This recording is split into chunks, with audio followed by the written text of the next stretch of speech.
नमस्कार दोस्तों, DHP news channel में आपका हार्दिक स्वागत है। हिमाचल प्रदेश के आज के मुख्य समाचार आपको विस्तार पूर्वक बताएंगे। खबरों की शुरुआत करने से पहले आप सभी से निवेदन है कि डीएचपी न्यूज को सपोर्ट करने के लिए आप मेंबरशिप ज्वाइन करें। आपके सपोर्ट से हमें और बेहतर कंटेंट बनाने और आप तक सही खबरें पहुंचाने का मौका मिलेगा। तो पेश हैं आज के मुख्य समाचार। 7 जिलों में भारी बारिश का येलो अलर्ट, 22 दिनों में 95 लोगों की मौत। राज्य में आगामी एक सप्ताह तक कुछ जिलों में भारी बारिश का येलो अलर्ट रहेगा। मौसम विभाग के अनुसार 18 जुलाई तक येलो अलर्ट रहेगा। इसमें मंडी, शिमला, सोलन व सिरमौर के अलावा चंबा, कांगड़ा, कुल्लू जिलों में इसका अधिक असर दिखेगा। हालांकि मानसून की बारिशों का दौर चला हुआ है, लेकिन मानसून थोड़ा धीमा पड़ गया है। इस महीने मात्र 12 दिनों में सिर्फ 16% अधिक मेघ बरसे हैं, जबकि चंबा में सबसे कम -59 व सोलन में -10% कम वर्षा हुई। जबकि मंडी में सबसे अधिक 141 मिलीमीटर व शिमला में 97 मिलीमीटर अधिक वर्षा हुई। इस अवधि के दौरान 85.6 मिलीमीटर वर्षा सामान्य मानी गई है, जबकि इसकी अवधि में 99.2 मिलीमीटर वर्षा हुई है। शनिवार को राजधानी शिमला सहित कुछ हिस्सों में वर्षा का दौर जारी रहा, जिसमें शिमला में 13, सुंदरनगर व भुंतर में 2-2, सोलन में 4.8, मनाली व मंडी में 1-1, बिलासपुर में 0.5, हमीरपुर में 7, सेओबाग में 0.5 मिलीमीटर, जबकि कल्पा में बूंदाबांदी हुई है। ऊना में अधिकतम तापमान 34.6 डिग्री सेल्सियस, जबकि शिमला में 23 डिग्री रिकॉर्ड किया गया। राज्य आपदा प्रबंधन के अनुसार 22 जून से लेकर अभी तक 22 दिनों की मानसून अवधि के बीच में 95 लोगों की मौत हुई है, जिसमें सबसे अधिक मंडी जिला में 21, कांगड़ा में 14, कुल्लू में 10 लोग काल का ग्रास बने हैं, जबकि 175 लोग घायल हुए हैं। 33 लोग अभी भी लापता हैं, जिसमें मंडी में सर्वाधिक 27, कांगड़ा व कुल्लू में 2-2, किन्नौर व लाहौल स्पीति में 1-1 व्यक्ति लापता है। राज्य को अभी तक 752 करोड़ रुपए की संपत्ति का नुकसान हो चुका है, जिसमें जल शक्ति विभाग को 408 करोड़ रुपए, लोक निर्माण विभाग को 327 करोड़ रुपए की चपत लग चुकी है। आपदा प्रभावित क्षेत्रों को जारी की राशि, केंद्र से भी मांगा जाएगा सहयोग। हिमाचल प्रदेश में हाल ही में आई प्राकृतिक आपदा के चलते कई क्षेत्रों में बुनियादी ढांचे को भारी नुकसान पहुंचा है। सड़कों की बहाली को प्राथमिकता देते हुए मंत्री विक्रमादित्य के लोक निर्माण विभाग ने बड़ा कदम उठाया है। विभाग की ओर से प्रदेश के प्रत्येक विधानसभा क्षेत्र को सड़कों की मरम्मत और अन्य आवश्यक कार्यों के लिए 50-50 लाख रुपए की राशि जारी कर दी गई है। वहीं उन क्षेत्रों को जो आपदा से अधिक प्रभावित हुए हैं, 2 करोड़ रुपए की अतिरिक्त सहायता दी गई है। यह जानकारी लोक निर्माण मंत्री विक्रमादित्य सिंह ने शनिवार को शिमला में दी। उन्होंने कहा कि विभाग के इंजीनियर और अधिकारी ग्राउंड जीरो पर सक्रिय हैं और युद्ध स्तर पर बहाली कार्य में जुटे हुए हैं। विक्रमादित्य सिंह ने बताया कि हिमाचल में पिछले दिनों आई प्राकृतिक आपदा से भारी तबाही हुई है। प्रदेश को लगभग 800 करोड़ का नुकसान हुआ है। वहीं 90 से अधिक लोगों की मौत हुई है। कई लोग अभी भी लापता हैं, जिनकी तलाश की जा रही है। मंत्री ने विशेष रूप से मंडी जिले का जिक्र करते हुए कहा कि यहाँ के कई क्षेत्र आपदा से बुरी तरह प्रभावित हुए हैं। उन्होंने स्वयं प्रभावित क्षेत्रों का दौरा किया और स्थानीय नागरिकों व जनप्रतिनिधियों से मुलाकात कर स्थिति का जायजा लिया। उन्होंने आश्वासन दिया कि हर प्रभावित को यथासंभव राहत और सहयोग प्रदान किया जाएगा। मंत्री ने कहा कि राज्य सरकार केंद्र सरकार से पूर्ण सहयोग प्राप्त करने के लिए निरंतर प्रयास कर रही है। सीएम सुक्खू के प्रदेशवासियों से भावुक अपील, बाढ़ पीड़ितों की मदद को राहत कोष में दें आर्थिक सहयोग। हिमाचल प्रदेश इस समय प्राकृतिक आपदा की मार झेल रहा है। प्रदेश में पिछले दिनों आई प्राकृतिक आपदा ने भयंकर तबाही मचाई। सैकड़ों घर तबाह हो चुके हैं, लोग बेघर हो गए हैं। आपदा में लोगों के पास घर जमीन कुछ भी नहीं बचा है। ऐसे में इन लोगों को फिर से बसाने के लिए हिमाचल के मुख्यमंत्री सुखविंदर सिंह सुक्खू ने पूरे देश सहित प्रदेशवासियों से एक भावुक अपील की है। उन्होंने देशवासियों से हिमाचल की इस विकट घड़ी में मदद के लिए आगे आने का अनुरोध किया है। मुख्यमंत्री ने कहा कि देश आज जलवायु परिवर्तन की विकरालता का सामना कर रहा है और हिमाचल इससे अछूता नहीं रहा। हिमाचल के कई हिस्सों में भारी तबाही हुई है, जनजीवन पूरी तरह प्रभावित है और हज़ारों लोग अपने घरों से उजड़ चुके हैं। उन्होंने यह भी स्पष्ट किया कि इस आपदा से निपटना केवल सरकार के बूते की बात नहीं है, इसके लिए जन सहभागिता जरूरी है। बाढ़ में बह गई सुनार की सेफ, अंदर था 60 लाख का सोना, 120 दुकानें हुई तबाह। हिमाचल प्रदेश के मंडी जिले में 30 जून को आई भीषण प्राकृतिक आपदा ने कई लोगों को गहरे जख्म दिए हैं। इस आपदा ने जहां 15 लोगों को मौत की नींद सुला दिया, वहीं कई लोग अभी भी मलबे में दफन हैं, जिनकी तलाश की जा रही है।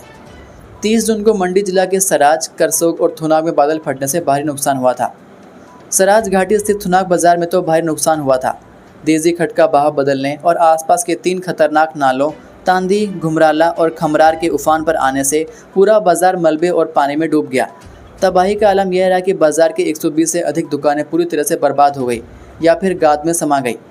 व्यापारियों का अनुमान है कि इस आपदा से बाजार को 20 करोड़ रुपए का सीधा नुकसान हुआ है।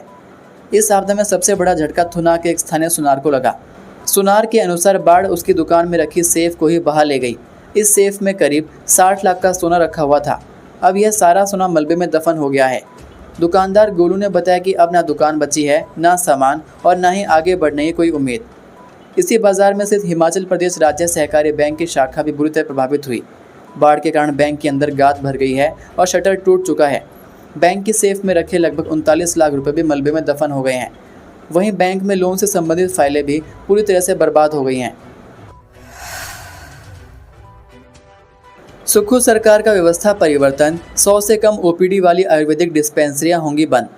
हिमाचल प्रदेश में आयुर्वेदिक सेवाओं की समीक्षा के बाद सुक्खू सरकार ने एक बड़ा कदम उठाते हुए प्रदेश की करीब 30 आयुर्वेदिक डिस्पेंसरियों को बंद करने का निर्णय लिया है। यह निर्णय उन संस्थानों पर लागू होगा जहां प्रति महीने 100 से कम ओपीडी हो रही है। सरकार का तर्क है कि ऐसे संस्थानों में संसाधनों का समुचित उपयोग नहीं हो पा रहा और संचालन की लागत भी मुश्किल से पूरी हो रही है। सरकार ने इन डिस्पेंसरियों की पिछले 3 वर्षों की ओपीडी संख्या का विश्लेषण किया, जिसके आधार पर यह कदम उठाया गया है। समीक्षा में सामने आया कि कई स्थानों पर या तो स्टाफ की कमी थी या फिर डॉक्टर ही तैनात नहीं थे। साथ ही कुछ डिस्पेंसरियों के पास खुद की इमारत भी नहीं थी। ऐसे में युक्तिकरण के तहत इन डिस्पेंसरियों को या तो बंद किया जाएगा या फिर इनमें तैनात स्टाफ को दूसरी ज़रूरतमंद संस्थाओं में शिफ्ट किया जाएगा। हालांकि इस फैसले से उन ग्रामीण इलाकों के लोगों में चिंता है जहां ये डिस्पेंसरियां बंद हो रही हैं, क्योंकि अब उन्हें आयुर्वेदिक उपचार के लिए दूर दराज का रुख करना पड़ेगा। फिर भी सरकार का मानना है कि सीमित संसाधनों का सही उपयोग ही दीर्घकाल में बेहतर स्वास्थ्य सेवाओं की ओर एक जरूरी कदम है। हिमाचल के बच्चे मैथ में कमज़ोर, नहीं आता पैसों का भी जोड़ तोड़ करना, देखें आंकड़े। हिमाचल प्रदेश के स्कूलों में पढ़ रहे तीसरी, छठी और 9वीं कक्षा के विद्यार्थियों की गणित में कमज़ोर पकड़ अब चिंता का विषय बन गई है। राज्य स्तरीय परख शिक्षा सर्वेक्षण 2025 की रिपोर्ट में सामने आया है कि करीब 70% छात्र गणित की बुनियादी समझ में पिछड़ रहे हैं। विशेष रूप से तीसरी और छठी कक्षा के छात्र बुनियादी जोड़ घटाव जैसे सामान्य सवालों का उत्तर देने में भी असमर्थ पाए गए हैं। इस रिपोर्ट में हमीरपुर जिला प्रदेश भर में अव्वल रहा है, जबकि कई अन्य जिले अभी भी सुधार की आवश्यकता के संकेत दे रहे हैं। छठी से 9वीं तक के छात्रों में सिर्फ 42% ही गणित में बुनियादी दक्षता तक पहुंच सके हैं। बीजगणित जैसे विषयों में तो स्थिति और भी खराब है। तीसरी कक्षा के छात्रों की बात करें तो हमीरपुर, लाहौल स्पीति और सिरमौर जिलों को पहली श्रेणी में रखा गया है, जबकि कांगड़ा दूसरे और सोलन, चंबा, किन्नौर, कुल्लू व ऊना तीसरे स्थान पर आए हैं। वहीं बिलासपुर, मंडी और शिमला जिले सबसे निचले स्तर उद्धव श्रेणी में हैं। छठी कक्षा में शिमला पहले पायदान पर रहा, जबकि हमीरपुर, कांगड़ा और सिरमौर दूसरे स्थान पर। चंबा, सोलन, कुल्लू तीसरे और बिलासपुर, मंडी व ऊना सबसे नीचे दर्ज किए गए। 9वीं कक्षा की स्थिति थोड़ी बेहतर दिखी, जहां हमीरपुर ने फिर बाजी मारी। चंबा, शिमला और ऊना दूसरे, जबकि बिलासपुर, कांगड़ा, सिरमौर और सोलन तीसरे स्थान पर रहे। सर्वेक्षण की जिला समन्वयक बबीता ठाकुर ने बताया कि छात्रों के गणित में कमजोर प्रदर्शन को देखते हुए अब विशेष कोचिंग कक्षाएं आयोजित की जाएंगी। पांगी की कुमार पंचायत के पास एचआरटीसी बस में लगी आग। चंबा जिले के पांगी घाटी में एक बड़ा हादसा होते होते टल गया। जानकारी के अनुसार पांगी की कुमार पंचायत के पास हिमाचल सड़क परिवहन निगम की एक बस के इंजन में अचानक भीषण आग लग गई। गनीमत है कि बस में सवार सभी यात्रियों को समय रहते सुरक्षित बाहर निकाल लिया गया, जिससे किसी प्रकार की जनहानि नहीं हुई। जानकारी के अनुसार कुमार पंचायत के पास पहुंचते ही बस के इंजन से धुआं निकलने लगा। चालक ने तुरंत स्थिति भांपते हुए सूझबूझ का परिचय दिया और बस को रोक दिया। उसने फौरन यात्रियों को बस से उतरने का निर्देश दिया। यात्रियों के बस से बाहर निकलते ही आग ने पूरी बस को अपनी चपेट में ले लिया। पुलिस ने मामला दर्ज कर लिया है और आग लगने के सही कारणों का पता लगाने के लिए जांच शुरू कर दी है। आपदा राहत के लिए आगे आए हिमाचल के 2 लाख पेंशनर, मुख्यमंत्री राहत कोष में देंगे 1 दिन की पेंशन। हिमाचल प्रदेश के पेंशनर्स प्रदेश में आई आपदा से प्रभावित लोगों की मदद के लिए आगे आए हैं। Himachal Pradesh pensioners welfare association ने घोषणा की है कि प्रदेश भर के सभी पेंशनर अपनी 1 दिन की बेसिक पेंशन मुख्यमंत्री राहत कोष में दान करेंगे। यह जानकारी एसोसिएशन के नवनिर्वाचित प्रदेशाध्यक्ष आत्माराम शर्मा ने शिमला में आयोजित एक पत्रकार वार्ता में दी। उन्होंने बताया कि एसोसिएशन के प्रतिनिधिमंडल ने हाल ही में मुख्यमंत्री सुखविंदर सिंह सुक्खू से मुलाकात की थी, जिसमें इस निर्णय पर सहमति बनी। आत्माराम शर्मा ने बताया कि हिमाचल में एसोसिएशन से करीब 2 लाख पेंशनर पंजीकृत हैं और सभी से सहयोग की अपील की गई है। मुख्यमंत्री से हुई मुलाकात के दौरान एसोसिएशन ने एक मांग पत्र भी सौंपा, जिसमें पेंशनरों से जुड़ी कई अहम मांगों को उठाया गया। प्रमुख मांगे कुछ इस प्रकार हैं। ये थे आज के मुख्य समाचार। हिमाचल प्रदेश की बड़ी खबरें रोजाना जानने के लिए सब्सक्राइब कीजिए DHP न्यूज़ चैनल को और बेल आइकन पर क्लिक करें, जिससे आपको प्रदेश की बड़ी खबरें हमारे द्वारा मिलती रहें। वीडियो को लाइक और शेयर ज़रूर कीजिए और आप हमारी वीडियो कौन से शहर से देख रहे हैं नीचे कमेंट करके ज़रूर बताइए। वीडियो में अंत तक बने रहने के लिए आपका बहुत बहुत धन्यवाद। जय हिंद, जय भारत, जय हिमाचल।